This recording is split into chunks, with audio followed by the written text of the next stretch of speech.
Hi guys, how are you? Welcome back or welcome in. My name is Lauren B. I am the Untitled Tarot, and I wanted to come on and talk to you guys about this Leo new moon that we're having and maybe pull a couple cards, perhaps, mayhaps.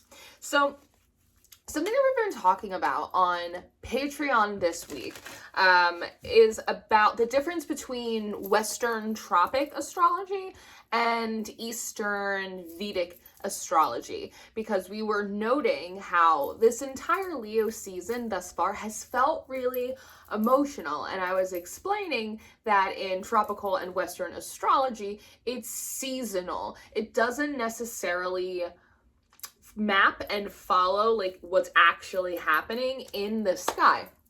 And so I was explaining this to them that for weeks the sun has actually still been placed in Cancer, and it has just moved into Leo within the last few days. So if you have felt sort of heavy and emotional like quite a while now, there is a sense that this new moon in Leo is representing the beginning of a drying out process. So what part of this drying out process is that you should start feeling more in control of your emotions from this point moving forward. And remember, we are having this new moon in the midst of a Venus retrograde. We're in the pre-shadow for Mercury retrograde. I mean, the summer astrology, it's just like a hot mess express every single year. It's just like the way the cookie crumbles. But this year in particular, it is a bit of a doozy. But you are going to start feeling like you are more in control of your emotions. You're not going to feel so much like you're drowning in sort of like reactions and triggers. I do see that sort of like tightening up, which should give you a nice bit of reprieve and allow sort of that beautiful solar energy to come in. And bring you a lot more clarity. I heard a word today, and it was interspersed, which is such an interesting word. And I looked it up, and it's basically like a sprinkle. It's the idea of like a little bit here, a little bit there, stick it in between different things. And it feels as though a lot of your efforts up until this point have felt very interspersed. Like projects that got started and not finished, ideas that you had but did not complete. I'm working on this over here, I'm working on that. It's like a snacky type of energy, but in terms of like goals and to-do lists and stuff you've been meaning to tend to but you haven't, and like just a lot has sort of been falling by the wayside. And there's definitely this feeling of like always needing to sort of like catch up. But I do think that part of what this new moon is doing with the drying out of the emotions and bringing in more clarity through this beautiful solar energy, it's also allowing you to kind of look around at all of these random ass puzzle pieces. And some of these actually, what has been interspersed are puzzle pieces, like little downloads or pieces of information or little pin drops that the universe has sent you that you're like, I know it means something, but I don't know what. Like, I need more information. They've kind of been interspersed in the midst of all of your little side quests and your little side projects, and once sort of like the waters recede and everything dries out, you're able to see what you kind of left by the wayside, and in addition, like also what was left for you as your little Blue's Clues, that now you have the ability to put them together and go, oh, this is how I do it, and then pull those wayside pieces together and be able to kind of like turn a corner and get some shit done. Because again, there's like what has been on my spirit the last few days is this idea of execution and the difference between people who are successful and people who aren't successful. And I was just watching this thing this morning about the difference between Leonardo Raphael and Da Vinci and like their different artistic styles and like, but their methodologies, like the way that they would work. And something that is interesting is that Raphael was much more successful early on in his career than Da Vinci was, because Raphael was like an executor. He was a doer, like he'd get stuff done, whereas Da Vinci was like much more experimental, right? And so he really became more popular and significant in his older years because it's sort of the idea of building up his whole life to get to this magnum opus. And so there is sort of this idea of like within the last few weeks and the last few months, you kind of being in like your Da Vinci phase, like kind of experimental projects here, stuff going over there. Yeah, I should return that call. Like all of that stuff sort of like sprinkled with like a lot of divine inspiration kind of just, you know, interspersed throughout. But now that the fog is clearing, the waters are receding, you might be moving into like a bit of a Raphael stage where you are going to start being able to execute, to actually get things done. Because when you take the magic, when you take the sentimentality, when you take the motivational quotes, like when you take it all away, the difference between those that do and do not are the doers get things done. They execute, they bring the thing to pass. Do you know what I mean? And I say this as someone who is constantly struggling with my ADHD and demand avoidance. So I totally understand.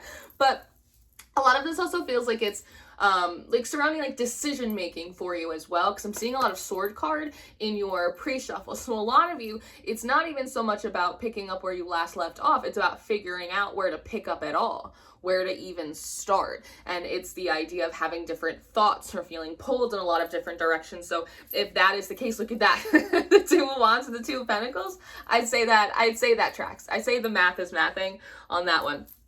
That moving forward, it feels as though even in terms of your thoughts, you're going to be able to identify what is the thing you should be doing or focusing on. What's the Ace of Swords? That's how I'll phrase it. You're going to be able to figure out what is your Ace of Swords. King of Swords at the bottom. King of Swords at the bottom. Let me see. I feel like there was something else before that wanted to come through. Oh, and don't forget to check out your August monthly readings. They also may help you around this time as well. I know the new moon was significant for quite a few of the signs, but I can't remember which ones are now. I do so many readings. There was something about the Two of Cups before. I saw it in the pre-shuffle. Drying out. So Two of Cups. I don't remember what card it came out with, but there was sort of like a little bit of this side message here about like commitment. Sometimes you have, and maybe it has to do with confidence. Oh, is that what it was? It was the sun. It was the sun and the Two of Cups that for a lot of you, you have lacked the confidence in yourself to fully commit to the thing that you're trying to accomplish or work on or create or manifest. There is something about how a lot of you up until this point, and I do think this point is changing, have sort of been acting a little bit as your own worst enemy. Like the subconscious, the shadow has kind of been playing you out of your position because you've kind of been riding the fence. It's what I like to call like the attendance that sometimes like we will do, and I've been guilty of this, I'm probably guilty of this right now, that we can do just enough so that way like the universe has to take our attendance, that like we're here, we're trying, make sure you get my name on the list, but like we're not really giving it like 100%, like we're not really giving it our all. We're here, but we're kind of on the fence, like we're kind of looking at the clock, we're like kind of looking at the emergency exits. Do you do this? Do you do this? Because I do this. I do this sometimes. I totally do this sometimes. Like classic Pisces behavior. But I do feel as though with that sun and the Two of Cups, that moving forward, it's really important. And I think as the water starts to recede, it will be easier for you to kind of tap into it. But it's really important for you to start harnessing mental fortitude and confidence, because there is a sense of like a disconnect between the head and the heart, and that leads to like a lot of wavering. And so moving forward, developing mental fortitude and like mental consistency as well. Like there's something here about there are times when your behaviors are consistent but your mindset is not, and when your mindset is not consistent with your behaviors, you undermine your own actions. It's kind of the concept of the Chariot, which is a card that you're probably seeing coming out a lot right now. Because when we look at the Chariot card, we're looking at a commitment between the head, the heart, and the physical actions of the body, right? Body, mind, and spirit are all in alignment. We're all on the same page. We're all fixated on the same thing. We're all moving at the same pace, right? And so again, there's been a disconnect between the head and the heart, and some of it has to, again, potentially do with the sun still literally being in Cancer, like over the last few weeks, right? And kind of creating brain fog and trying to do like Leo things in the midst of a Venus retrograde, in the midst of the sun actually being in the constellation of Cancer in the sky. Like that, you're gonna feel a little bit like Stretch Armstrong. You're kind of gonna tie yourself into a bit of a ball of yarn. But again, that does seem to be being detangled. And in that, there is a sense of having to be like honest with yourself. If you have started and stopped things, like if you have been riding the fence, if you have been sort of undermining your own confidence, and that is preventing you from stepping into that, what's the Chariot energy? It's moving forward, it's overcoming difficulty and challenge, it's victory, it's success, head, heart, body, everything like pointed in the same direction, right? It's a card of fortitude, it's a card of impact, it's a card of progress. And so in order to have that, you really need to harness the same level of mental consistency that you have physically, because I do think that, especially over the last 6 months, physical consistency has been really important. It's come out in more readings that I can even count. I can even count accountability and consistency, and it feels like you've done a really good job of that in terms of like your labors and your efforts and your actions. But again, it's the mental fortitude. You can do all of the right steps, but sometimes, but sometimes if that mental fortitude, that mental consistency isn't there, the subconscious will absolutely play you out. So, 2 of Coins and the 8 of Wands. Let's see. That kind of feels a bit like a juggling energy. It's almost like a be careful what you wished for. Moving forward from this new moon, the energy feels really bright though.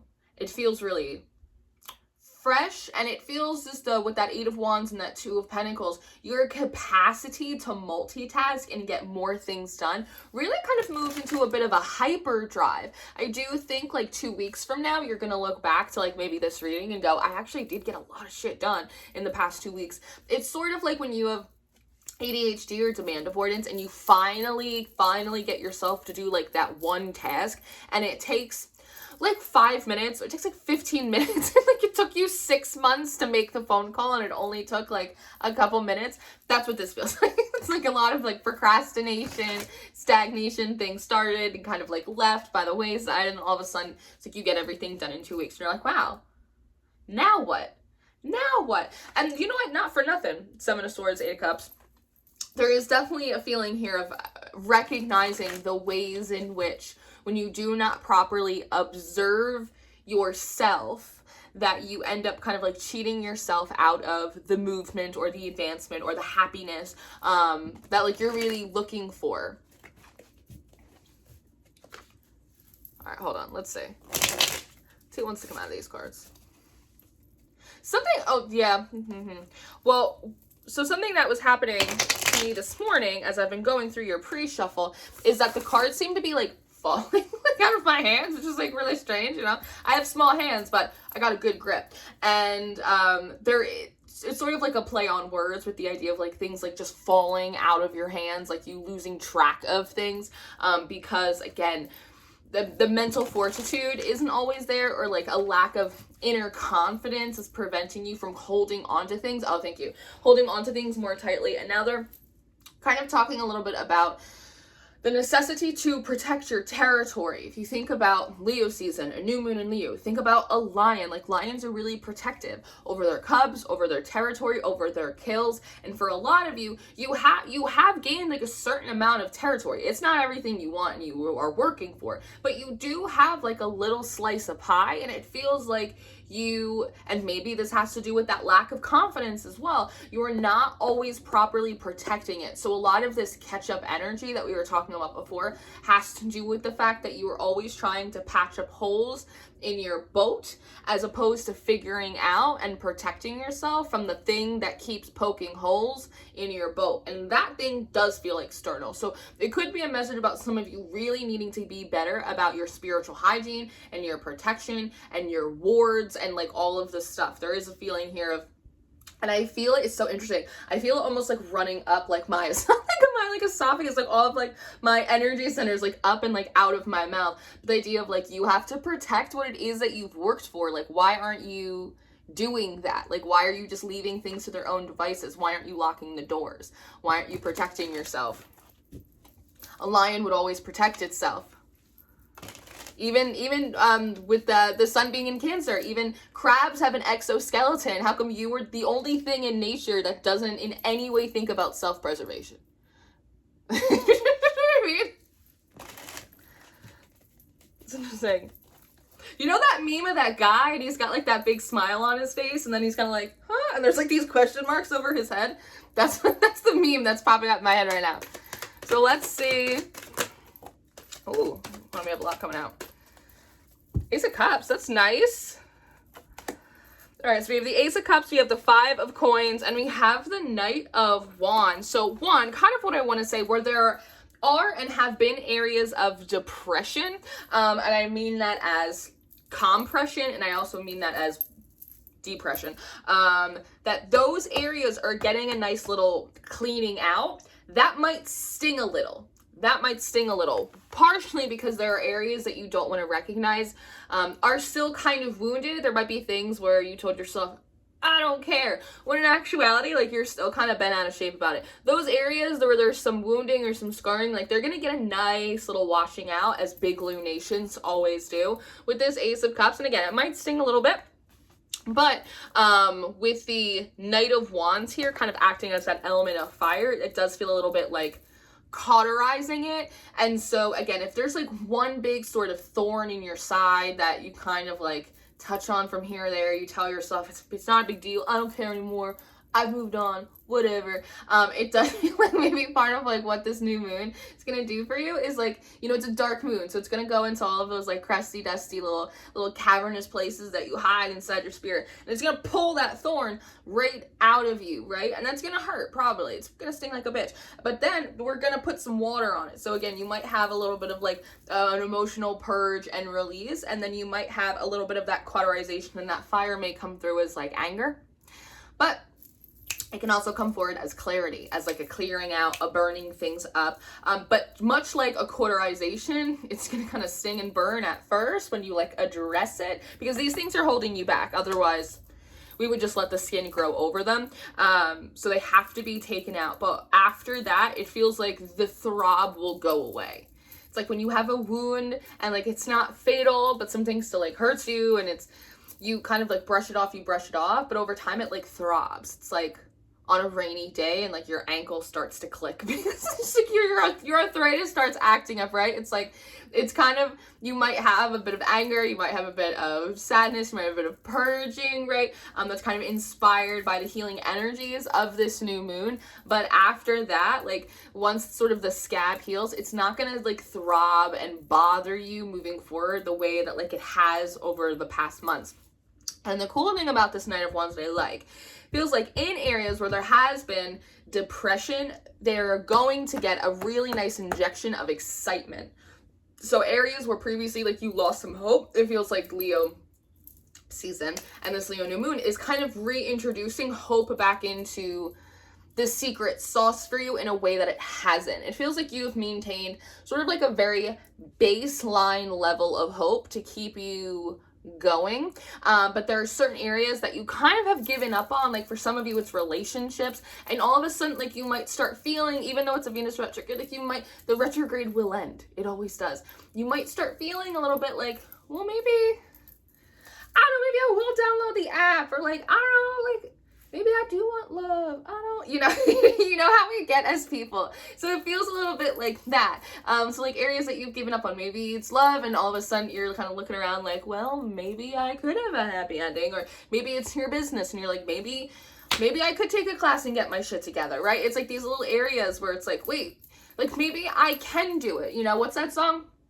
I know I can be what I want to be what I want to be. If I work hard at it, I'll be where I want to be. And so maybe there's like an aspect of the inner child. Leo does rule the 5th house, right? Of the inner child that's coming out as well, that's saying like, well, maybe you, as like this kind of beat up grown up, like maybe you gave up on that stuff, but like I did not. Like the little you inside is like, but I still believe in love, and I still believe in magic, and I still believe in friendship and fucking the Ninja Turtles and miracles, and like I believe in this stuff. Like I think we can do it. And so it's one of those times where this is a great lunation to defer to the wisdom of the inner child, which I think is really cool, because over the last few weeks on Patreon, we've been talking about sort of how the inner child is a delightful source of inspiration, but like a child cannot conduct an adult's life. So it's really sort of lovely with this Leo new moon to kind of see a bit of a Freaky Friday, a nice little role reversal where we get to once again defer back to the whimsy and the wisdom of the inner child, who has a bottomless well of hopefulness, an expectation that will keep you accountable, but will also keep you going in the right attitude and the right spirit. I wonder, this is so interesting, that kind of what wants to come through is for this new moon. I don't know if you have a tradition or a ritual that you typically do. Usually for new moons, they involve a lot of bay leaves and writing out a lot of intentions. Valid. However, this week, I wonder if perhaps a different tradition, ritual, exercise too would be to sit down and allow almost the inner child to automatic write, is kind of what wants to come through, to sit down, put the adult aside, and sort of allow the inner child to come up as the primary conductor. And like how you will journal or intuit or automatic write from your spirit guides, instead allow it to be the voice of your inner child. Channel that, automatic write that, and then when you kind of like come out of a bit of that trance-like state that we get into sometimes when we do those exercises, then read what your inner child has to say. And they're sort of showing it to me, God, like posted up, like how you would put like a macaroni necklace or, you know, one of those like 5-fingered turkeys up on the refrigerator with one of those big chunky magnets, and they're showing it to me a little bit like that. And to keep the words of your inner child like very near and dear to you, like maybe put it on a post-it, post it up on the wall or on the mirror, or put it on the fridge, something that it's like you cannot forget about them. And like, because if you do not forget about your inner child, and you will not forget about God, you will not forget about hopefulness, like you will not forget about the power of possibility. And I think that's really cool, because they're highlighting now. I don't know, here's the thing though, every time I'm like, I'm gonna do a tarot reading, it's like, I don't need them. We do have the world card over here. And now I lost my train of thought. Hold for production. What was I saying about ceiling? Thank you. So they're talking about, we're trying to highlight there's an issue with a ceiling limit, which is this concept that the subconscious will only allow you to experience so much happiness or so much success before it gets freaked out. It gets like afraid of heights, and then it will construct or do something to kind of like drop you down a bit of a peg, which feels valid for a lot of you. And that might be, I'm wondering why this is coming up. I'm wondering, oh, maybe because it's the power of the inner child. For some of you, that might be the aha view of like, oh, that's the problem. I have an upper limit. I have a ceiling limit. It's not necessarily a shadow thing or a trauma thing. It's just sort of like a fear of heights type of thing, which is normal if you've never been to those heights before, right? And if that resonates and that makes sense for you. I'm at 20. How long? Oh my God. I was like, this reading's a lot longer than I thought it was going to be. If you find yourself as someone who resonates with that upper limit problem, by reconnecting to the inner child, by posting that thing up, reminding yourself and staying connected to it, their bottomless well of hopefulness will be really helpful and beneficial to you to break through that sort of upper limit, to break through that glass ceiling. And so it kind of reminds me, it's a very interesting process, the way they're trying to show it to me. And I don't know if I'm really doing it justice in the way that I'm relating it. I drive an automatic vehicle. I drive a Honda Civic because of course I do. But the process that they're trying to show me reminds me of someone that drives, a manual, is that what it's called? A manual transmission, right? And they have to kind of consistently shift gears. the way that they're showing it to me, and it feels like it's in relation to not just your process and your progress, but also specifically to the manner in which you manifest, that it's about knowing which gear to shift into when. It's the idea of like when you're about to approach a hill, something that is at an incline, that it's very, again, that upper limit, that would be easy for you to kind of slide back right on. You have to shift the gear into the inner child, because they're just like, woo, let's do it. Let's see, anything's possible, right? And that helps you kind of give you the momentum you need to kind of get to the top. But then once you're at that top, you have to like shift gears into sort of like a more cautious or strategic or like methodical version of yourself, right? So that way you can like process what it's like to be at that height at the top of the hill, so that way you can then start slowly making your way down. Otherwise, if you ever come over a hill and you haven't touched the brake a little bit, a little temperance, a little discernment, a little discipline, what happens? Woo! It just feels like, woo, you're like Hot Wheels, you know? Does that make sense? Because that's the way they're trying to show me this process, that it's worth the time for you to think about like the patterns, right? When things are shitty, and then what you do, and then the mindset that you have in conjunction with what you do. Remember that chariot energy we were talking about before. And then again, when you start reaching that limit, and then what happens, and how you start thinking, and how you start feeling, and what energy you're in. Maybe you're in that like tight adult discipline type of energy when you reach that upper limit. When in reality, again, you need to tap into the inner child to shoot up, and then shift back into third gear. I don't know, pick a gear. And then but that's the process that they're showing me. So pay attention to your cycles. Pay attention to sort of like the patterns, and recognize like who is best for the job today. Again, lions, prides, pack, like everyone sort of has a job. Like, is this a job for the inner cub? Is this a job for the lioness? Is this a job for like the king of the jungle? Is this a job for like the whole pride, right? All of these different versions of you. Think about it. Think about them as gears that you have to kind of shift into in order to make your way kind of around the Mario Kart track. Does that make sense? I hope that makes sense. I think that makes sense. So this is what I have. I'm going to leave it here. I hope this was helpful for you. I hope this gave you a few little Easter eggs, a few little dots connect. As always, I love you guys. I appreciate you for being here. Thank you for supporting me and the channel. You can always find me on Patreon. I do Zodiac readings every single week over there. I also do weekly, weekend readings every Monday, every Friday. And I do monthly readings. I do like 50 readings. I do like 50 readings a month on Patreon. And I also offer personal readings. So if you would like some one-on-one support, my link to book is below. And I do have a special masterclass, a live Zoom masterclass coming out really, really soon. So make sure you keep an eye out for that if you want to join in on the fun. I love you so much. Enjoy your new moon, and I will see you next time. Goodbye.